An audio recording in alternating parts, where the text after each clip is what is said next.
ಆಸ್ತಿಗಾಗಿ ಮಂಗಳಮುಖಿಯ ಭೀಕರ ಕೊಲೆ. ಬೆಂಗಳೂರಿನ ಗಾಯತ್ರಿ ಲೇಔಟ್ನಲ್ಲಿ ಒಂದು ಘಟನೆ. ಕೋಟ್ಯಾಂತರ ರೂಪಾಯಿ ಆಸ್ತಿಗೆ ಹಾಕಿ ನಡೆದೋಯ್ತಾ ಹತ್ಯೆ? ಹಾಗಾದ್ರೆ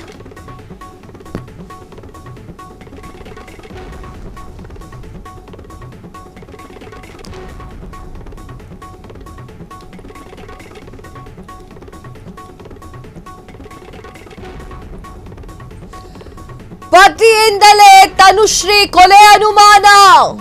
ಕೃತ್ಯದ ಬಳಿಕ ಪತಿ ಜಗನ್ನಾಥ ಫುಲ್ ಎಸ್ಕೇಪ್ ಆಗ್ಬಿಟ್ಟಿದ್ದಾರೆ. ಮನೆ ಕೆಲಸ ಮಾಡ್ತಿದ್ದಂತಹ ಮಹಿಳೆಯೂ ಕೂಡ ಪರಾರಿ.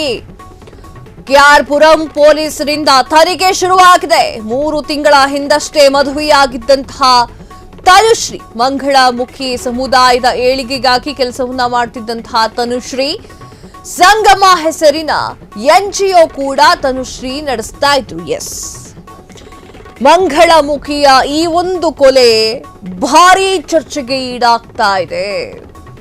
ತನುಶ್ರೀಯ ಬಳಿ ಕೋಟಿ ಕೋಟಿ ಆಸ್ತಿ ಇತ್ತು.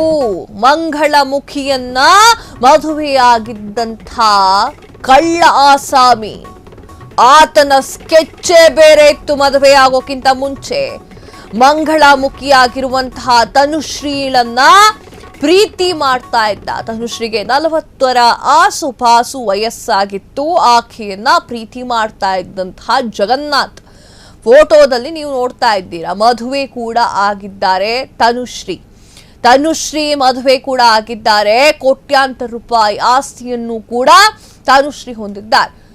ಈತ ಜಗನ್ನಾಥನ ಕಣ್ಣು ಆ ಒಂದು ಆಸ್ತಿ ಮೇಲೆ ಬಿತ್ತ ಎನ್ನುವಂತಹ ವಿಚಾರ. ಪತಿಯಿಂದಲೇ ತನುಶ್ರೀ ಕೊಲೆಯಾಗಿರಬಹುದು ಎನ್ನುವಂತಹ ಅನುಮಾನ ಸೃಷ್ಟಿಯಾಗಿದೆ. ಯಾಕೆ ಅಂತಂದ್ರೆ ತನುಶ್ರೀ ಕೊಲೆಯಾದ ಬಳಿಕ ಗಂಡನೂ ಇಲ್ಲ, ಮನೆ ಕೆಲಸದವಳು ಇಲ್ಲ, ಇಬ್ರು ಕೂಡ ಪರಾರಿಯಾಗಿದ್ದಾರೆ.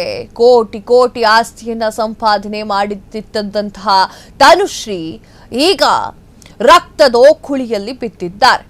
ಕೃತ್ಯದ ಬಳಿಕ ಪತಿ ಜಗನ್ನಾಥ ಎಸ್ಕೇಪ್ ಆಗಿದ್ದಾರೆ. ಮನೆ ಕೆಲಸ ಮಾಡ್ತಿದ್ದಂತಹ ಮಹಿಳೆಯೂ ಕೂಡ ಪರಾರಿಯಾಗಿದ್ದಾರೆ.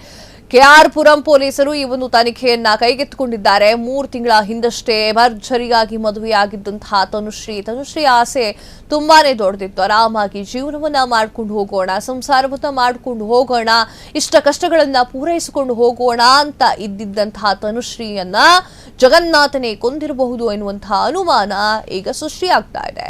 ಮಂಗಳಮುಖಿ ಸಮುದಾಯದ ಏಳಿಗೆಗಾಗಿ ಕೆಲಸವನ್ನ ಮಾಡ್ತಿದ್ದಂತಹ ತನುಶ್ರೀ ಸಂಗಮ ಎನ್ನುವಂತಹ NGO ಕೂಡ ನಡೆಸ್ತಾ ಇದ್ರು. ತನುಶ್ರೀ ಈಗ ತನುಶ್ರೀಯನ್ನ ಕಳೆದುಕೊಂಡು ಮಂಗಳಮುಖಿಯರ ಸಮುದಾಯ ಭಾರಿ ವ್ಯಥೆಯನ್ನ ಅನುಭವಿಸ್ತಾ ಇದೆ. ಆಕೆಯನ್ನ ಕೊಂದಿರುವವರಿಗೆ ತಕ್ಕ ಶಿಕ್ಷೆಯನ್ನ ಕೊಡಿಸಲೇಬೇಕು ಅಂತ ಹೇಳಿ ಕಣ್ಣೀರ್ ಹಾಕ್ತಾ ಇದ್ದಾರೆ.